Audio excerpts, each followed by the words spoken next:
प्रिय विद्यार्थियों, सुप्रभातम। पिछले वीडियो में हमने अविभाज्य समास है वो कंप्लीट किया था। आज हम देखेंगे दूसरा समास अपने जो सिलेबस में है वो है कर्मधारय समास। ठीक है, कर्मधारय समास। अभी एक बात बता दूं आपको, कल जो आपका टेस्ट हुआ था संधि का, उसमें 108 विद्यार्थियों में से कुल 46 विद्यार्थियों ने 47 विद्यार्थियों ने टेस्ट दिया था। ये गलत बात है। जो वीडियो देख रहे हैं उनकी संख्या 60 से अधिक है, फिर भी वीडियो देखने वाले बच्चों ने भी टेस्ट नहीं दिया। ये बड़ी शर्म की बात है। आपको टेस्ट देना चाहिए, अपने भविष्य की सोचना चाहिए। आगे हम समास कंप्लीट होते ही, अविभाज्य समास, कर्मधारय समास और द्वंद्व समास कंप्लीट होते ही समास के उदाहरण देंगे। समास का भी एक टेस्ट होगा। ठीक है, तो उसकी साथ साथ आप तैयारी करते रहें। अब हम बात करते हैं कर्मधारय समास की।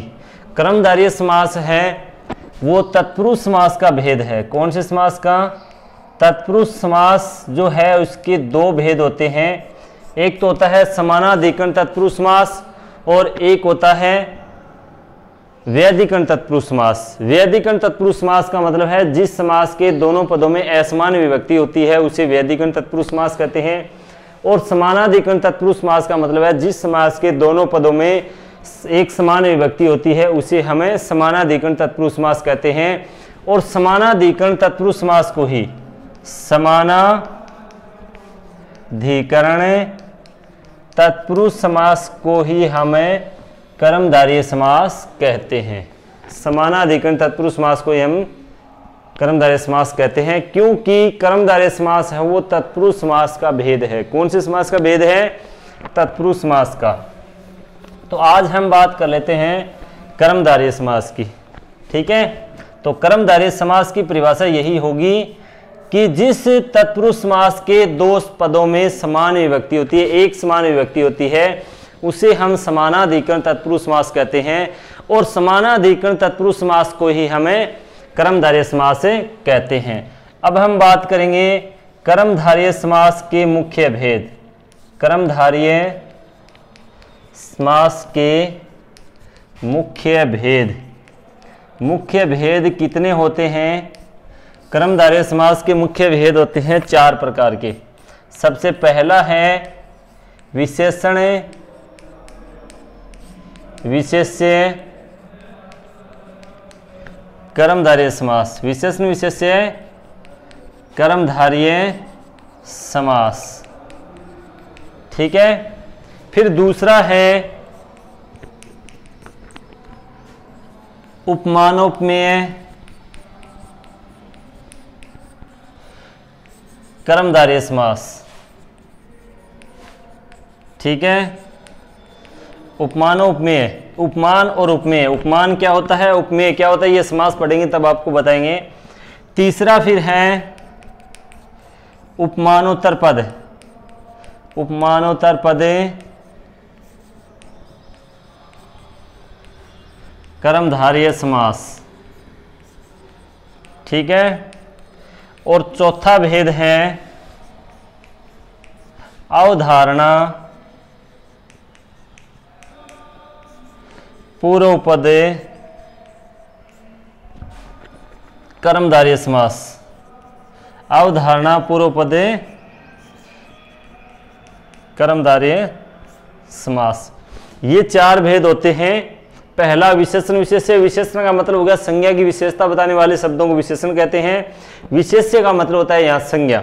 ठीक है, जिस समास का एक पद विशेषण और दूसरा पद विशेष्य यानी संज्ञा होगा उसे हम विशेषण विशेष्य कर्मधारय समास कहते हैं। फिर है उपमानोपमेय। उपमान प्लस उपमेय, यहाँ गुण स्वर संधि भी है। उपमान और उपमेय। उपमान होता है अप्रस्तुत वस्तु और उपमेय होती है प्रस्तुत वस्तु। उपमान और उपमेय, जिस समास का एक पद उपमान और दूसरा पद उपमेय होता है उसे उपमानोपमेय कर्मधारय समास कहते हैं। ठीक है, अप्रस्तुत और प्रस्तुत किसे कहते हैं वो हम ये समास पढ़ेंगे तभी बताएंगे। उपमानोत्तर पद कर्मधारय समास। उपमानोत्तर पद का मतलब हो गया जिस समास का उत्तर पद का मतलब होता है दूसरा पद, बाद वाला पद उपमान होता है, उसे हम उपमानोत्तर पद कर्मधारय समास कहते हैं। एक होता है अवधारणा पूर्व पद कर्मधारय समास। ठीक है, जिस प्रकार से गुरु एवं देव है, विद्या एवं धनम, वेद एवं संपद, इस प्रकार के 3-4 उदाहरण इसमें मिलेंगे। अवधारणा, पूर्व पद, कर्मधारय समास।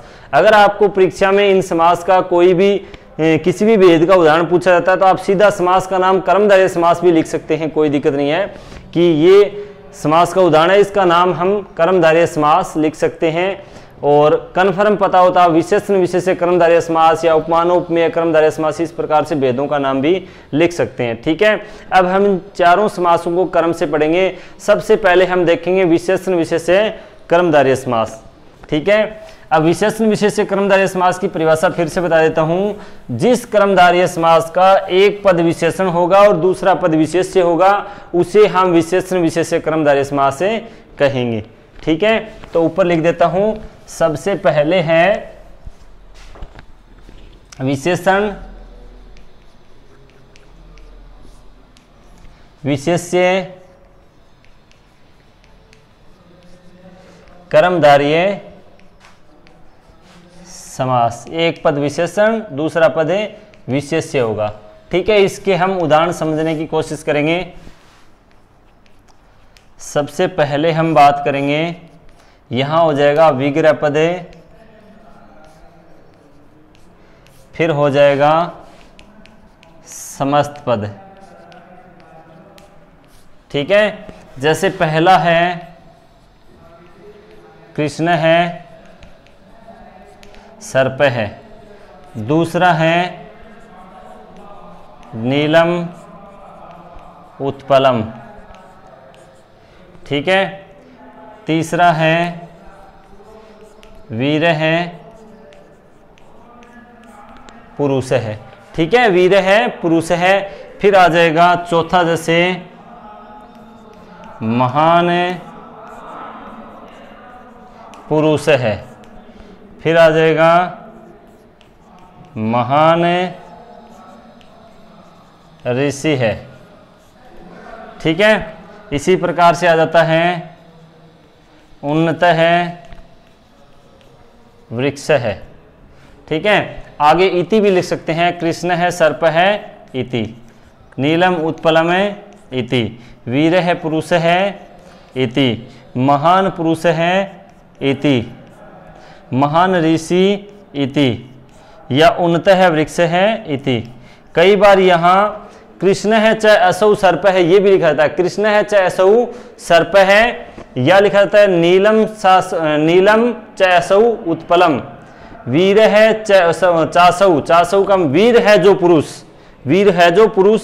हमें इसी प्रकार से लिखना है, कृष्ण है, सर्प है, इति। इस तरीके से लिख लेना।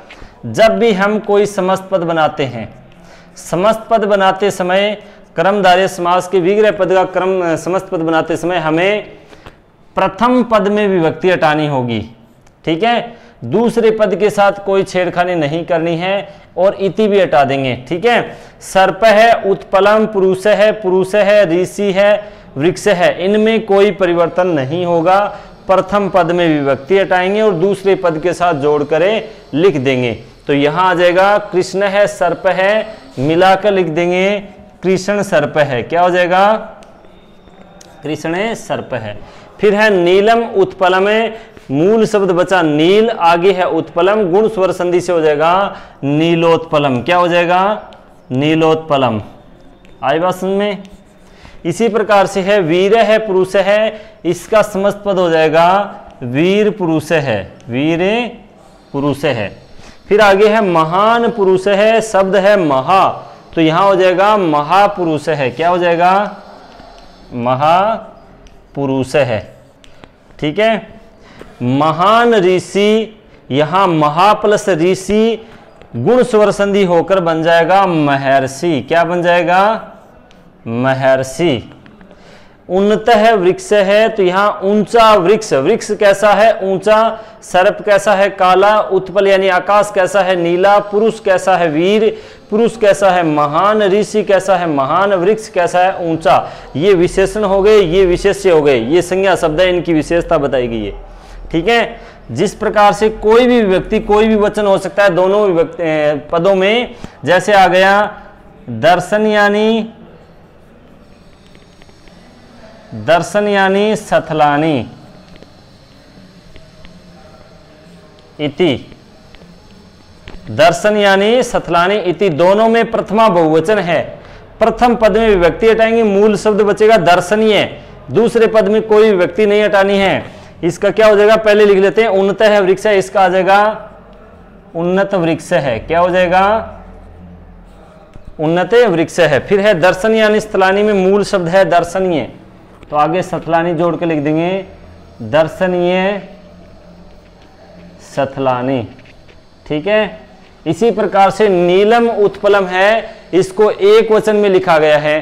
ठीक है, इसको बहुवचन में भी लिख सकते हैं, जैसे आ गया नीलानी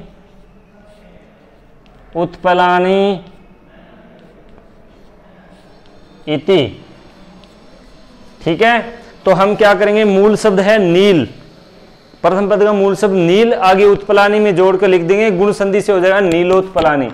क्या हो जाएगा, नीलोते पलानी।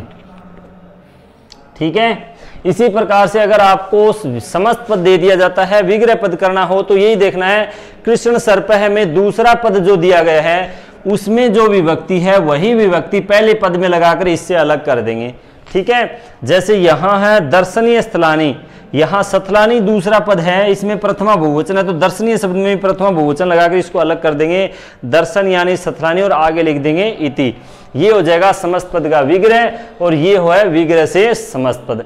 ठीक है, तो ये कौन सा समास है, विशेषण विशेष्य कर्मधारय समास। ठीक है, आगे हम देखेंगे 2 नंबर पे अपना समास है उपमानोपमेय कर्मधारय समास। कौन सा है, उपमानोपमेय। जिस कर्मधारय समास का एक पद उपमान और दूसरा पद उपमेय होता है उसे हमें उपमानोपमेय कर्मधारय समास कहते हैं। उपमानोपमेय कर्मधारय समास।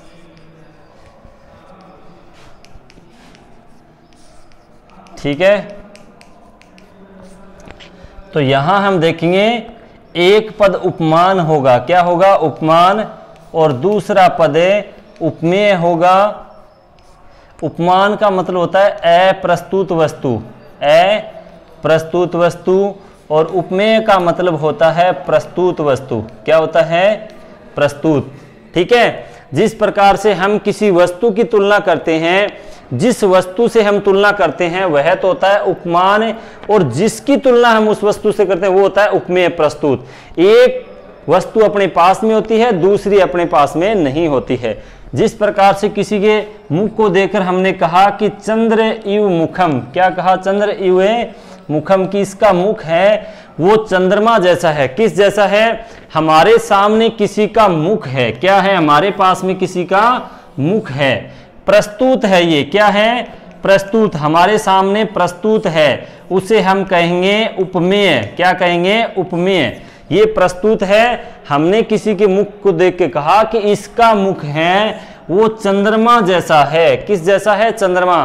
तो चंद्रमा हमारे पास प्रस्तुत नहीं है, ये है अप्रस्तुत, इसे हम कहेंगे उपमान। क्या कहेंगे, उपमान। तो हमने जिससे तुलना की वो तो है उपमान, और जिसकी तुलना की वो है उपमेय। ठीक है, ये अप्रस्तुत हो गया और ये हो गया प्रस्तुत। ठीक है, हमने एक वस्तु की दूसरी वस्तु के साथ तुलना की, जो हमारे पास में है वो तो हो गई उपमेय यानी प्रस्तुत, जो हमारे पास नहीं है जैसे चंद्रमा वो अप्रस्तुत यानी उपमान है। ठीक है, उपमान के साथ में हमेशा इव का प्रयोग किया जाता है। इव का मतलब होता है जैसा। क्या होता है, जैसा। हम जब भी बोलेंगे कि चंद्रमा जैसा मुख, चंद्रमा जैसा मुख, तो जैसा हम लगाएंगे उपमान के साथ में, इव शब्द का प्रयोग हम करेंगे उपमान के साथ में। तो हम सबसे पहले इसके उदाहरण समझेंगे।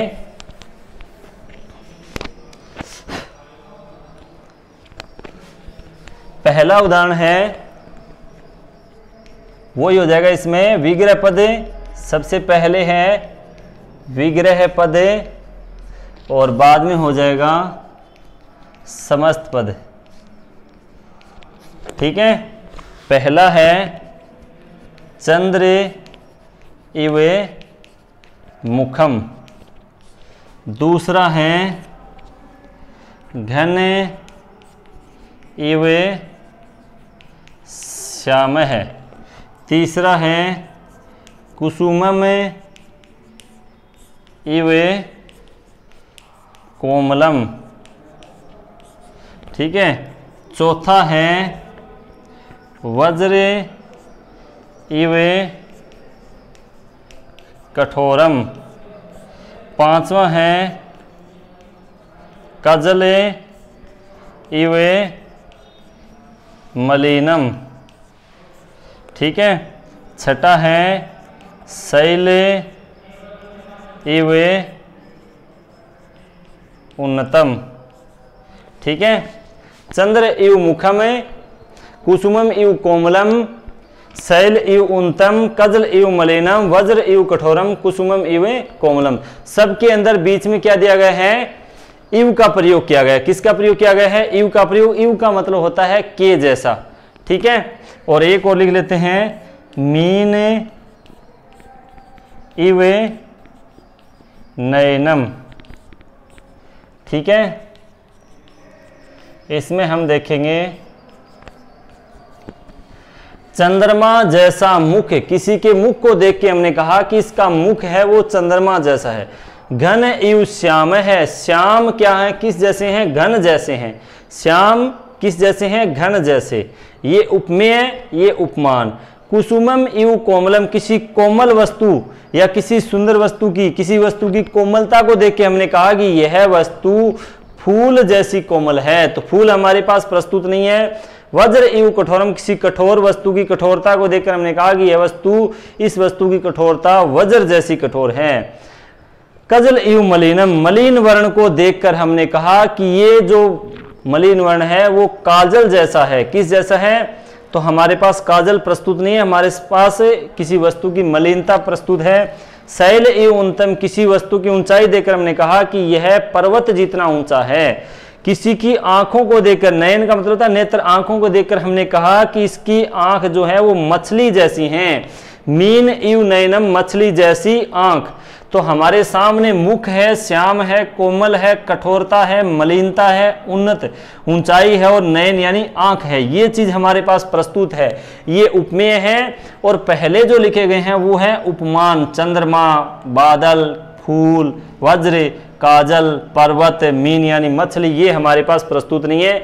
ये है उपमेय, उपमान, उपमान। उपमान के बाद में हमने इव का प्रयोग किया है और बाद में है उपमेय। क्या है? उपमेय। ठीक है, वही तरीका है जिस प्रकार से हमने उपमा विशेषण विशेषण में किया था। प्रथम पद में विभक्ति हटाओ और इव को भी हटाओ और अगले पद के साथ जोड़कर लिख दो। चंद्र इव में चंद्र बचा और मुखम मिला के लिख देंगे चंद्रमुखम। क्या होगा? चंद्रमुखम। ठीक है, फिर है घन इव श्याम है, तो यहां हो जाएगा घन श्याम है। क्या हो जाएगा?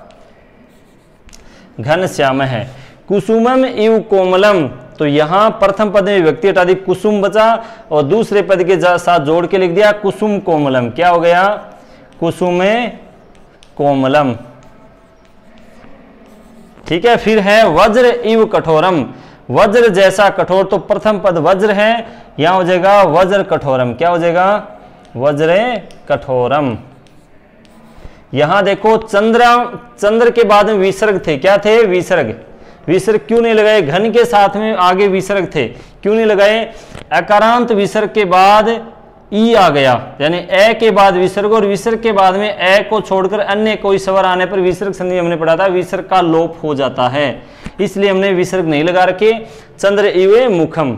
फिर है कजल इव मलिनम, मूल शब्द है कजल और ये हो जाएगा कजल मलिनम। कजल मलिनम। ठीक है, फिर है शैल इव उन्नतम, प्रथम पद शैल, आगे उन्नतम गुण संधि से हो जाएगा शैलोन्नतम, पर्वत जितना ऊंचा, शैलोन्नतम।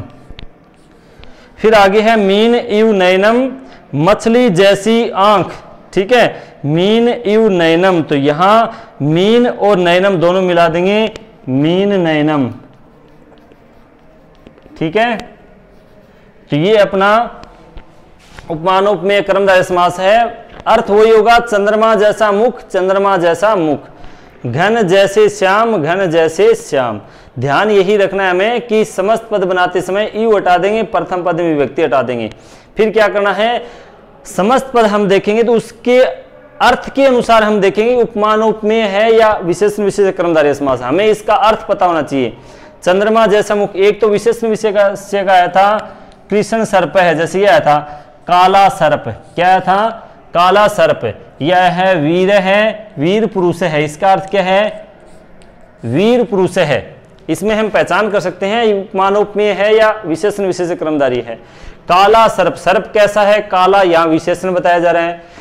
पुरुष कैसा है वीर, यहाँ विशेषण विशेष्य दिखाई दे रहा है। चंद्रमुखम का अर्थ बताओगे कि चंद्रमा जैसा मुख, घन जैसे श्याम, कुसुम फूल जैसी कोमलता। अर्थ हम सही लगा लेंगे तो हमें पता चल जाएगा कि हम जहां जैसा बोल रहे हैं वो उपमानोपमेय कर्मधारय समास है, और जिसके आगे हम जैसा बोले हैं उसके आगे हम इव का प्रयोग करेंगे विग्रह करते समय। जैसे हम बोले चंद्रमा जैसा मुख, तो हमने चंद्रमा के बाद जैसा बोला तो चंद्रमा के बाद में इव का प्रयोग होगा। ठीक है, तो ये हो गया उपमानोपमेय कर्मधारय समास। कल हम पढ़ेंगे आगे बचा उपमानोत्तर पद कर्मधारय समास और एक अवधारणा पूर्वक पद कर्मधारय समास बचा हुआ है, वो पढ़ेंगे। और एक बार फिर से बता दूं, मैं ये कोशिश करूंगा कि हो सकता है आपका समास के साथ एक दूसरा टॉपिक पढ़ाने के बाद 2 टॉपिक के टेस्ट ले लें। अब की बार मैंने पहले आपको बताया था कि समास का टेस्ट होगा, हो सकता है समास के साथ में अगला जो टॉपिक होगा उसके भी प्रश्न आपको दिए जाएं, तो 2 टॉपिक कंप्लीट होने के बाद भी अगला टेस्ट हो सकता है, वो आपको बता दिया जाएगा। ठीक है, तो आप अच्छी तरह से तैयारी करते रहें साथ साथ समास की, और समास के बाद जो भी टॉपिक होगा उसको भी समास के साथ में हम टेस्ट में डाल सकते हैं। ठीक है, तो आज के लिए बस इतना ही। जय हिंद, जय भारत।